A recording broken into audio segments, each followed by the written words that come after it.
এটা ফারুক সাহেবের। ফারুক সাহেব কি? এই বিল্ডিং এর মালিক ছিল উনি। কি করে উনি জানেন আপনি? উনি ব্যবসা করে। ব্যবসা করে। এই আজকে নাই এখানে উনি? উনি তো ছিল। পরে? ছিল তো, এখন নাই, এখন হয়তো পাশে আশেপাশে। একটু দাঁড়ান, এক মিনিট দাঁড়ান, আমরা চলে যাচ্ছি। বুঝতে পারছি, কিন্তু মন মানসিকতা নাই ওরকম কথা বলা। মনে করেন যে আমি যে এখন থাকবো কোথায় সেই জায়গাটা আমার নাই। রাস্তায় মাল সামানা মানুষের বাসায় বাসায় ফালানো। এখন যে আমি রাতটা, দুইটা বাচ্চা আছে, আমার রাতটা কই কাটাবো সেইটারই কোনো নিশ্চিত নাই। তো আমি কিভাবে কথা বলবো বলেন? আগে নোটিস করে নাই আপনাদের? না, উনি বলছে যে ওনারা চেষ্টা করতেছে, আমাদের জানাইছে, বলছে যে জানাবো। তা আমরা তো ভাবছি সে বাড়িওয়ালা, সে অবশ্যই জানাবে। আচ্ছা, যে নোটিশ দিয়েছিল যে অবৈধ জায়গা বা ভেঙে ফেলা হবে, এরকম কিছু বলছে আপনাদেরকে? আমাদের কিছুই এরকম বলে, আমাদের বলছে যে আমরা চেষ্টা করতেছি, এটা বলছে আমাদের।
এখানে কেউ থাকবেন না,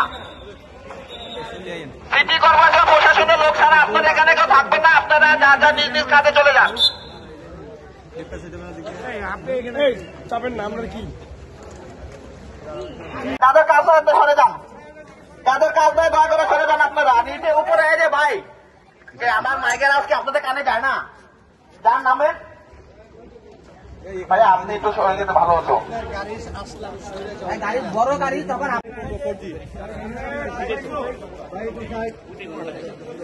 গাড়ি খাচ্ছে।